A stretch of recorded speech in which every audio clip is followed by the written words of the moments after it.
Sí, es como que el cambio de temperatura jugó en contra, pero estamos saliendo. ¿Se acuerda?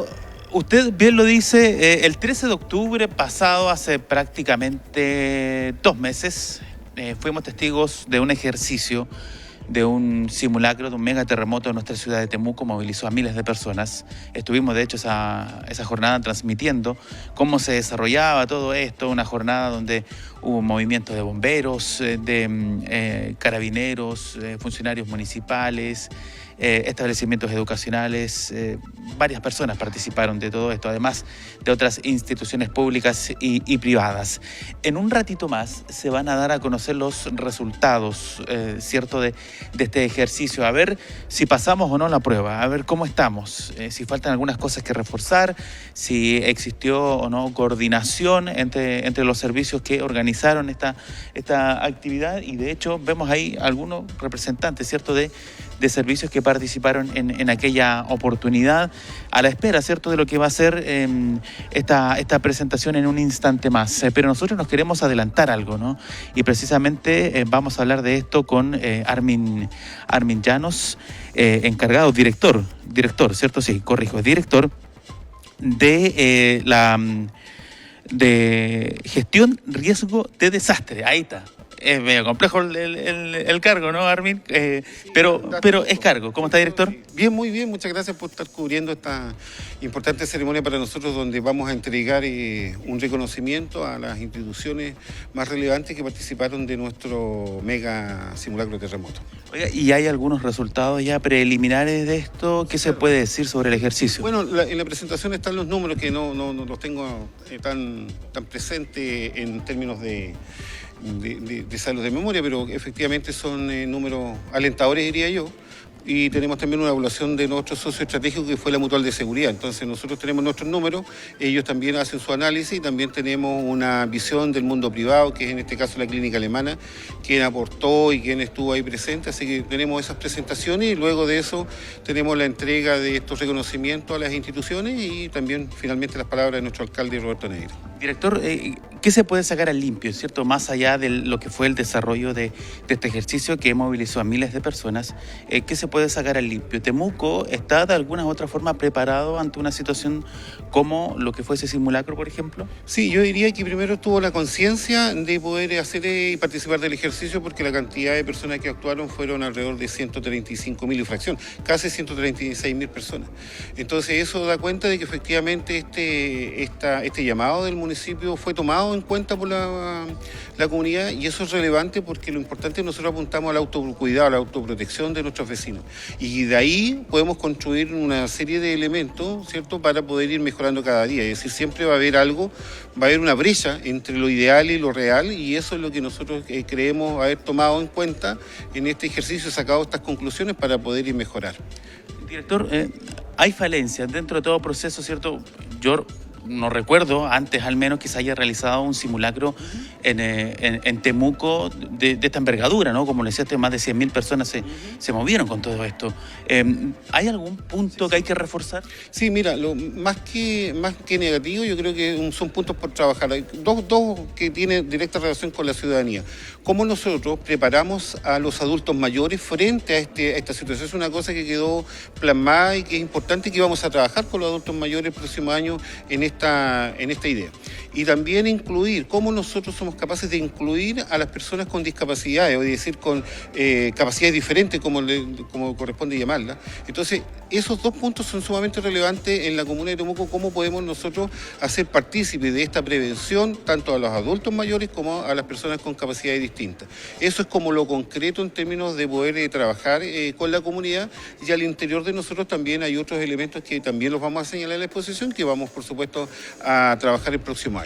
O sea, son puntos, aquí sacando conclusiones a priori, ¿no? Sí. Que tienen directa relación con la movilidad, por ejemplo, cómo responden ante una situación de emergencia. Así es decir, cómo nos podemos ver, cómo nos podemos visualizar cuando una persona tiene estas capacidades distintas, cómo lo hace, cómo sale una persona que está postrada en cama, qué hacemos con esa persona, qué protocolo hay, qué hacemos en un hospital en esas mismas condiciones, qué hacemos en un lugar donde, ¿cierto?, se cuidan estas personas. Eso es sumamente relevante. A una persona que no puede ver, que no puede oír, ¿cómo lo hacemos? hacemos. Entonces, estaremos preparados para eso y eso creemos que ahí hay un nicho para poder trabajar. Y, por supuesto, también nuestros adultos mayores, que no todos, por supuesto, habrán visto con tiempo esta idea y quizás también se asustaron un poco cuando comenzaron a sonar los teléfonos ciertos celulares y qué hacer ahí. Entonces, eso también vamos a colocar un énfasis bastante importante el próximo año. El sistema SAE, precisamente apuntando a eso, ¿funcionó bien? Funcionó sin ningún problema, a pesar que hubieron 2 o 3 sectores en la ciudad que no se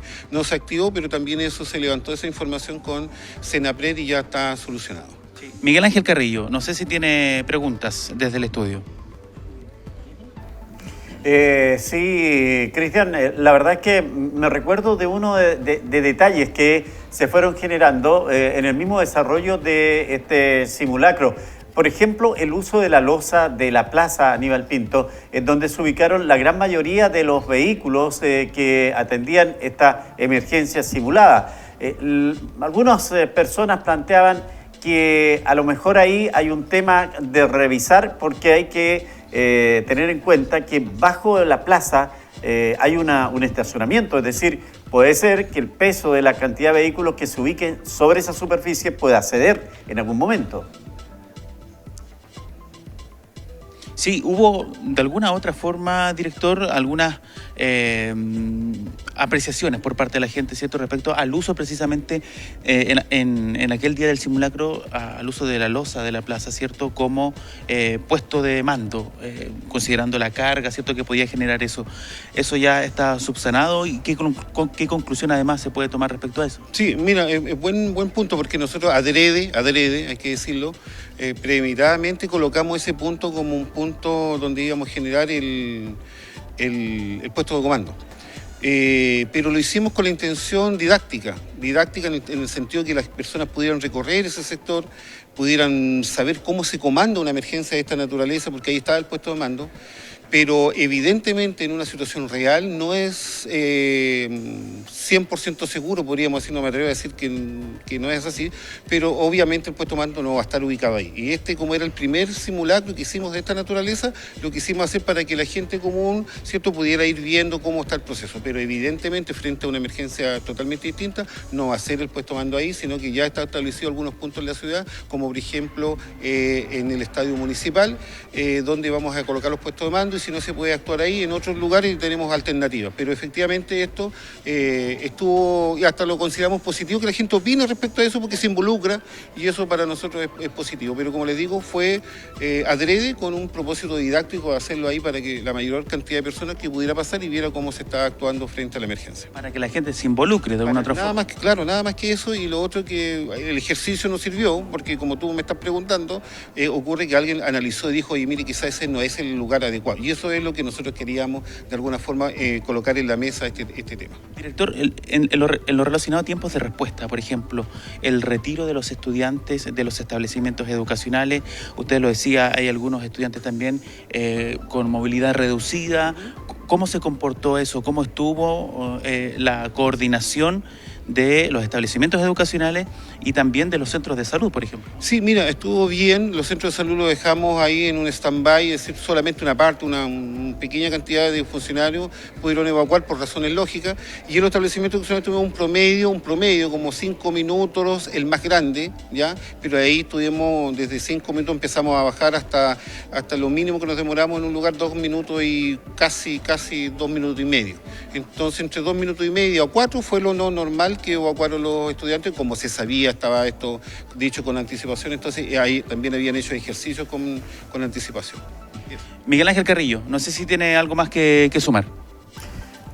A lo mejor, Cristian, saber si es que en este análisis que se hace con todo este tiempo, revisando cómo se atendió la emergencia simulada, ¿habrán otras instituciones que ellos consideren podrían integrarse al grueso de quienes respondieron a esta emergencia en la cual se hizo este trabajo de simulación y precisamente para ver cuáles son las falencias que se tienen? Sí, claro. Pregunta Miguel Ángel Carrillo, lo primero, si en este trabajo, ¿cierto?, de analizar, de tomar las conclusiones, se pudo concluir, para que la redundancia, ¿no?, de alguna otra forma, si otras instituciones también pudieran intervenir en futuros simulacros o también en el análisis de los datos. Sí, de hecho que así va a ser, vamos a incluir, por ejemplo, trabajamos como socio estratégico con la Mutual de Seguridad, vamos a incluir el resto de las mutualidades y vamos a hacer el llamado abierto a diferentes instituciones del mundo privado o público que puedan ¿cierto? Participar de las futuras trabajos que vamos a hacer, porque esto en primer término fue un llamado voluntario. Entonces nosotros sí, efectivamente, desde enero en adelante vamos a empezar a hacer estos contactos para que ojalá más instituciones, más organizaciones también del mundo civil se puedan incorporar, y eso por supuesto va a ser la lógica y adecuadamente lo correcto. Los informes finales, director, ¿cuándo ya podrían estar disponibles? Mira, nosotros vamos a tener, producto de estos informes, vamos a generar un manual de buenas prácticas sobre terremotos, donde van a estar las conclusiones de cada una de las instituciones presentes hoy día. Y nosotros estamos estimando que a finales de diciembre vamos a tener ya el original para mandarlo podríamos decir ya a la difusión, porque la idea es que este documento llegue a todos los habitantes de la ciudad en forma electrónica, y eso va a estar ahí plasmado las conclusiones y recomendaciones de cada una de las instituciones que participaron de este simulacro. Miguel Ángel Carrillo, no sé si tiene algo más que agregar. No, nada más, Cristian, y me parece tremendamente importante este manual que va a ser el resumen del trabajo y que pueda tenerlo los vecinos, porque en definitiva somos nosotros los que tenemos que tener la primera respuesta respecto al domicilio, respecto al departamento, a la casa o al edificio en que habitamos.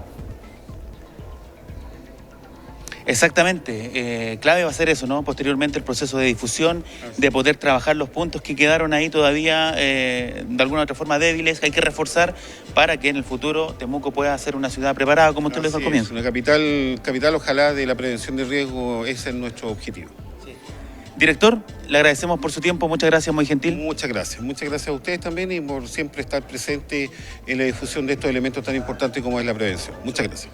Armin Llanos, director de gestión de riesgo de desastre de la Municipalidad de Temuco, va a comenzar la actividad, vamos a conocer algunos resultados preliminares, ya lo estuvo comentando hoy el director junto a usted, Miguel Ángel Carrillo, los puntos que hay que reforzar tras este simulacro registrado hace 2 meses atrás prácticamente.